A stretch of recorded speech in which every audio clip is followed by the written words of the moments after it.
আপনি কি জানেন জাপানে এমন 1 লাখেরও বেশি মানুষ আছে যাদের বয়স প্রায় 100 বছর ছাড়িয়ে গেছে। কিন্তু প্রশ্ন হলো তারা কিভাবে এত লম্বা দিন বেঁচে থাকেন, তাদের জীবনের রহস্য কোথায় লুকিয়ে আছে। জাপানকে বলা হয় দীর্ঘজীবীর দেশ।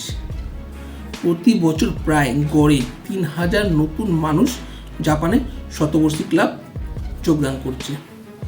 মানে প্রতি বছর প্রায় জাপানে 3000 মানুষের বয়স 100 বছর ছাড়িয়ে যাচ্ছে। কিন্তু এর পেছনে রহস্য কী? এর পেছনে আছে বিজ্ঞান, অভ্যাস আর মানসিক প্রশান্তির এক অসাধারণ সমন্বয়। প্রথমত হলো খাদ্যাভ্যাস। জাপানিরা অতিরিক্ত তেল, চিনি বা ফাস্টফুড খায় না।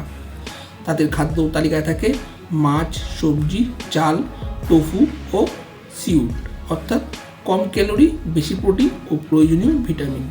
দ্বিতীয়ত জীবনধারা।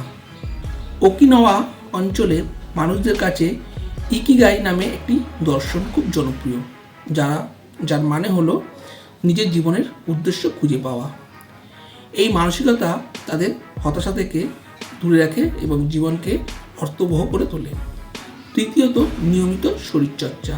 তারা ছোটোবেলা থেকেই হাঁটা, হালকা ব্যায়াম, এমনকি ঘরের কাজকর্মকেও শরীরচর্চার অংশ মনে করে। চতুর্থত সামাজিক বন্ধন। জাপানের প্রতিবেশী বা পরিবার কেন্দ্রিক সমাজ গড়ে উঠেছে। একাকিত্ব কম, ফলে মানসিক চাপও তুলনামূলকভাবে কম। বিজ্ঞানীরা বলেছেন মানসিক শান্তি অনেক সময় জীবনকে দীর্ঘায়ু করে তোলে। সবশেষে পরিষ্কার পরিবেশ ও উন্নত স্বাস্থ্যসেবা জাপানের মানুষকে দিয়েছে সুস্থ জীবনযাপন করার স্বাধীনতা। 100 বছর বেঁচে থাকার গোপন রহস্য কোনো জাদু নয়, বরং সঠিক খাদ্য অভ্যাস, মানসিক প্রশান্তি আর জীবনের প্রতি ভালোবাসাই জাপানিদের করে তুলেছে বিশ্বের সবচেয়ে দীর্ঘজীবী জাতির দেশ।